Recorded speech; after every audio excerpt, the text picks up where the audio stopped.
7월 25일 중국 동부에 태풍 인파가 상륙했습니다.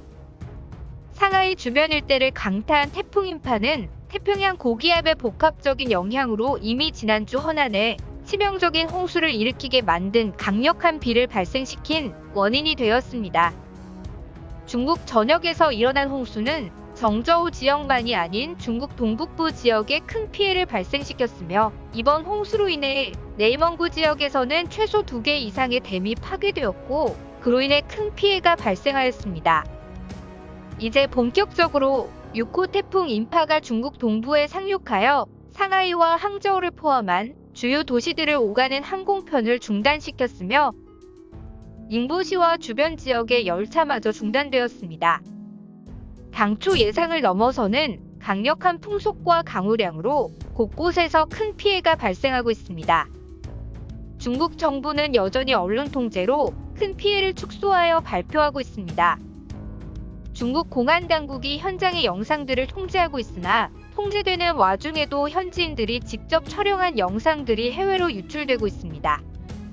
이번 영상은 현장의 상황을 직접 알 수 있도록 현장의 소리도 같이 송출해드리겠습니다. 이번 시간에는 태풍 인파의 영향으로 시작된 정저우의 홍수와 본격적으로 중국의 동부 지역에 상륙한 태풍 인파의 상황에 대해 자세히 전달해드리겠습니다.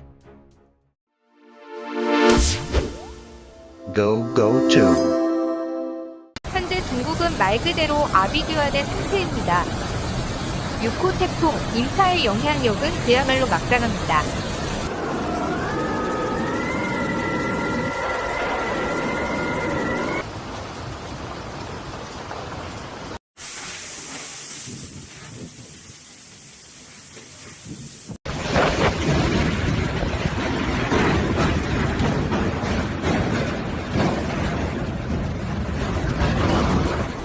吹什么戒备天上的水呀！你们这长的毛线，搞的满天的嘛暴雨、灾害，哎，那是磨烂长根了。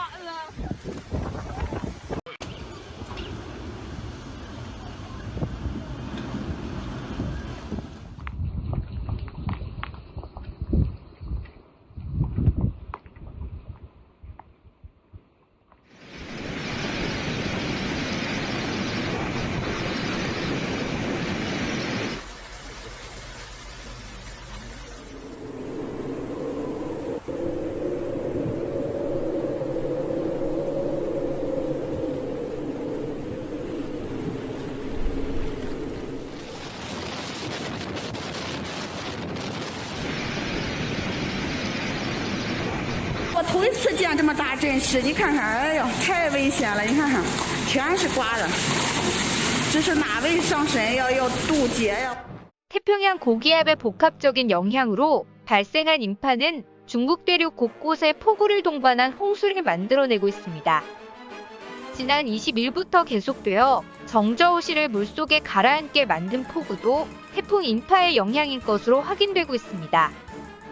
정저우시는 도시 전체가 완전히 마비가 되었으며 허난성 내에서는 폭우와 홍수의 수압을 견디지 못해 댐에 20m의 균열이 발생하게 되었고 언제 붕괴되어도 이상하지 않은 상황이라며 인근 주민들이 공포에 떨고 있는 상황입니다. 지금까지 간접적인 영향을 주던 6호 태풍 인파의 본체는 25일 중국 동부 상하이 인근 지역에 상륙했습니다. 당초 예상을 뛰어넘는 풍속과 강우량으로 중국 동부 지역이 초토화되고 있습니다. 초반에는 600mm 정도로 예상됐던 호우는 지역에 따라 최대 1022mm까지 쏟아져 내리고 있습니다. 이번 태풍으로 저장성, 장수성, 인우이성의 수많은 폭우와 강풍으로 인한 큰 피해가 발생하고 있습니다.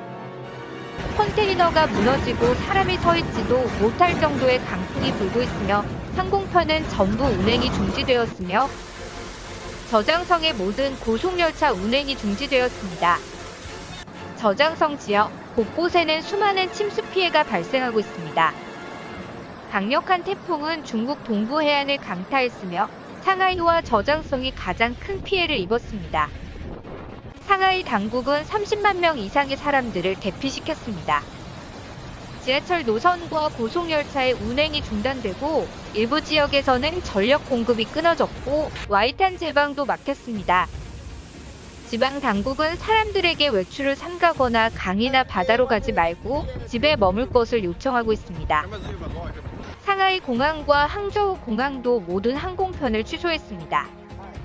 기상청은 태풍이 중국 동부에 장기간 머물고 많은 도시에 강한 바람과 비를 동반할 것으로 예보하고 있습니다. 올해 중국은 더더욱 많은 피해를 남기고 있습니다. 중국의 경우 자연재해에 대한 대비책이 많이 되어 있지 않아 더욱더 큰 경제적인 피해를 예상하고 있습니다. 정저우의 악몽이 끝나지 않은 지금 중국 동부 지역의 주민들은 태풍과 폭우로 인한 공포에 떨고 있습니다. 태풍은 대륙으로 오면서 세력이 더욱더 강해지고 있으며 적어도 30일까지는 영향력을 계속 발휘할 것으로 보이고 있습니다. 2021년에는 자연재해가 더 자주 발생합니다.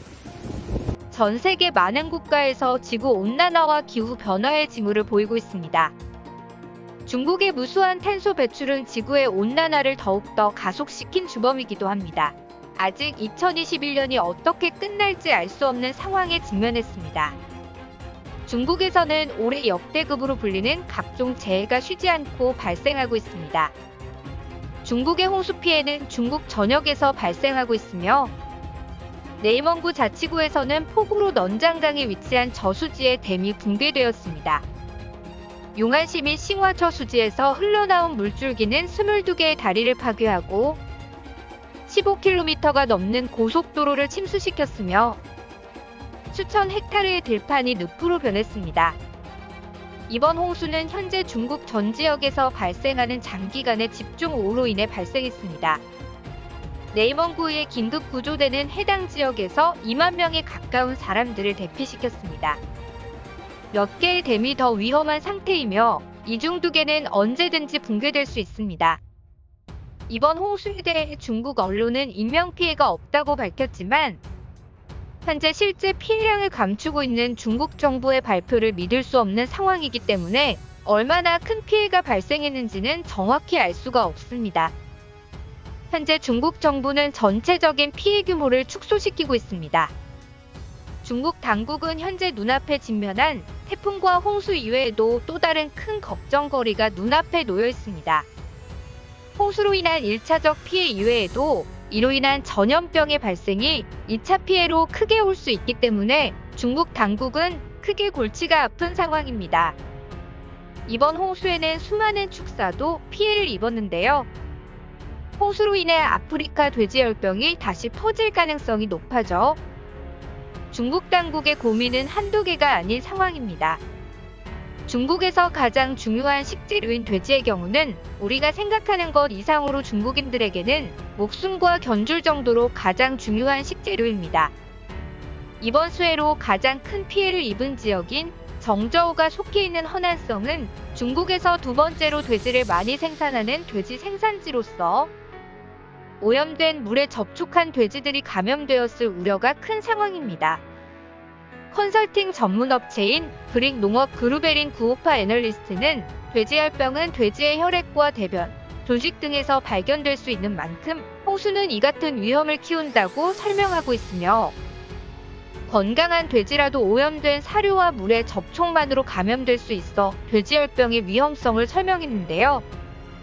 중국은 2018년 돼지열병으로 홍역을 치르면서 가격이 폭등한 돼지값 때문에 주민들의 폭동이 일어나기 직전의 상황까지 간 적이 있어 당국은 더욱더 긴장을 늦추지 않고 있는 상황입니다. 현재 무역전쟁으로 큰 경제적 피해를 보이며 여력이 없는 중국 정부는 당장 눈앞의 홍수와 태풍, 그리고 전염병이라는 고민거리가 더해져 중국 공산당 설립 이후 역대 최악의 위기에 봉착하고 있는 상태입니다. 관련된 새로운 정보가 들어오는 대로 새로운 소식을 빠르게 전해드리겠습니다. 시청해주셔서 감사합니다. 구독과 좋아요는 양질의 컨텐츠를 만드는 힘이 됩니다.